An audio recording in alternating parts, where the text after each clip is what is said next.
This is to be a follow-up to my rant and invitation that I put out there some weeks ago. And I see there's been quite a bit of response to that, and it wasn't my intention to provoke so much debate over something which many of you have said has been done to death. It's done. You know, how a man steps up to eldership, I can now see, is irrelevant. Really, as I stated back then, it's how we show up as elders. Yeah? So, let's put the rant to bed, shall we? Good morning. My name is Rob Clark, for those of you who don't know me. I am father of 5 adults and 8 wonderful grandchildren. And these grandchildren are clearly one of the great joys of my life. The thing I love about them is their innocence. It's so easy to see their innocence, isn't it? The innocence of a child. And I ask, is it possible for us to meet men in their innocence? And I speak for myself here, right? I don't presume to speak for any of you, but if what I have to say resonates, then fine. And I'll also speak in the context of the world of men, because that's essentially the context that we find ourselves in.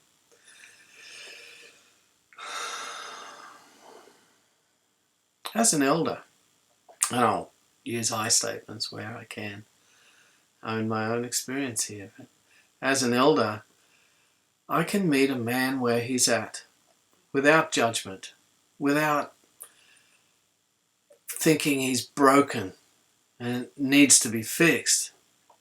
He doesn't need to be fixed, let alone I be the one who fix him. I don't think so. So essentially, I meet a man as innocent. And having found my own innocence, simply in the understanding that I was only believing my thoughts. And doing the best I possibly could with what I had, with what I was believing at the time. What else could I do? And so forgiveness is a huge part of my journey as an elder.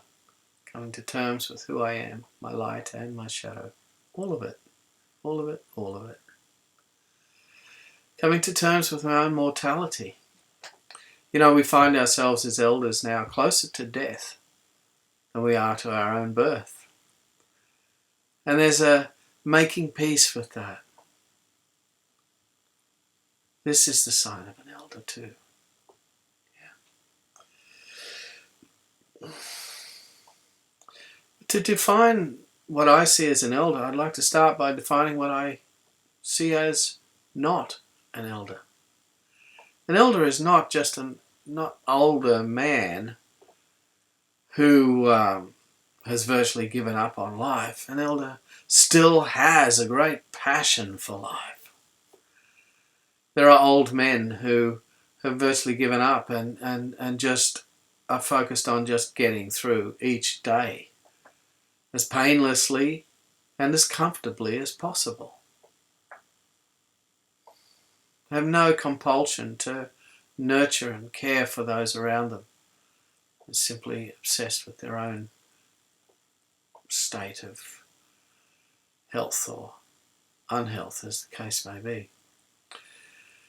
And the elder is not a hero. He's no longer on the hero's journey. You know, so many of us, myself included, of course, were on a hero's journey as younger men. I remember being so intent on establishing my place in the world, who I am, creating my identity, and building my castle, you know, driven and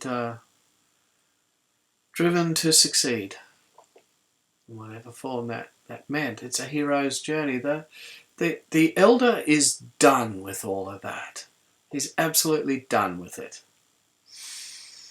And as I said before, is in touch with his own mortality. So the elder can meet the man on his hero's journey from that place, in the understanding that this is something he's got to go through.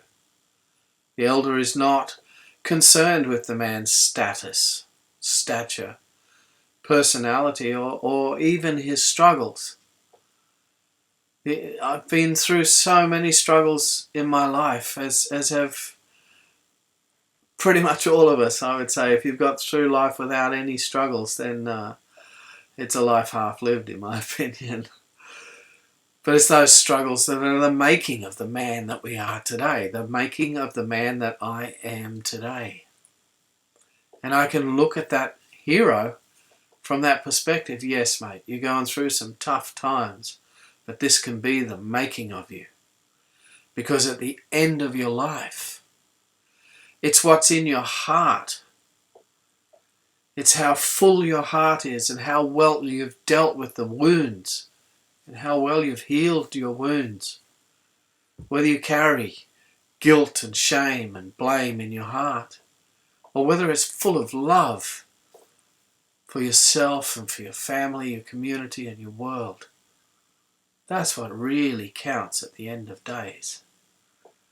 As well as the condition of your soul, the state of your soul.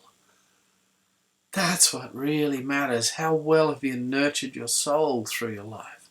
Have you listened to your soul? What have you fed your soul? This is what you came in with. This is what you'll take with you when you go. And this brings me to a point that I want to suggest to you. It's something that's really landed for me, and it's when I've been reading this book, Knights Without Armour by Aaron Kipnis, where he refers to Robert Bly when he talks about this older, nurturing man and refers to him as a male mother. Aaron suggests the term soul father. I like this.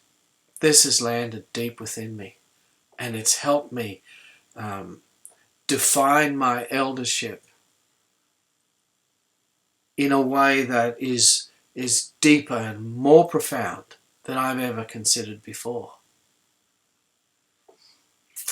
You know, when I meet my grandson, when I'm with my grandson, this resonates. I now see that I'm not so concerned with what he does with his life, but what is the state of his soul? Mossy, my darling boy, what are these games doing for your soul? The amount of time that you spend on your screen.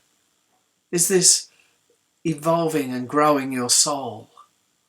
And when I meet a man, it's from the same place. How is your soul, dear brother? What are you listening to? How are you feeding your soul? This is what matters. And I see when I sit in group, I hold the collective soul of the group if I'm facilitating. The group, the collective soul being made up of all the individual souls of men.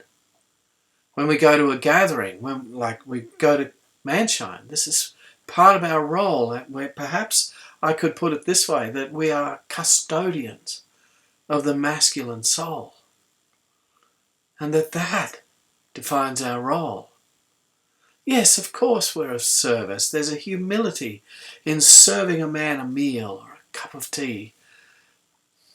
Yeah? All of that. And sitting with men, one-on-one, hearing their stories, their triumphs, their tragedies. We are holding their soul precious in our hands, embracing the soul. So this is what I want to put to you. This is the invitation, dear elders. We come to Manshine, and let's see ourselves as soul fathers, heart and soul fathers, if you will. Yeah? Step into this role, holding that beautiful, magnificent, powerful, masculine soul. You could say that soul is without gender. I get that. But this is the context that we find ourselves in here. Manshine. Soul manifesting as masculine. It's so precious. So precious. Because this is what we take with us. With explosions there to find. Yeah. And the feelings in my soul cry. Soul go deep fathers. Inside my heart. Will you walk with me, my friend? Oh. And help me if you can. Will you walk with me again? Walk, talk, cry with me again. There's a way home, there is a way home. There's a way home, there is a way home. Deep in the soul, there is a way home. Deep in the soul, there is a way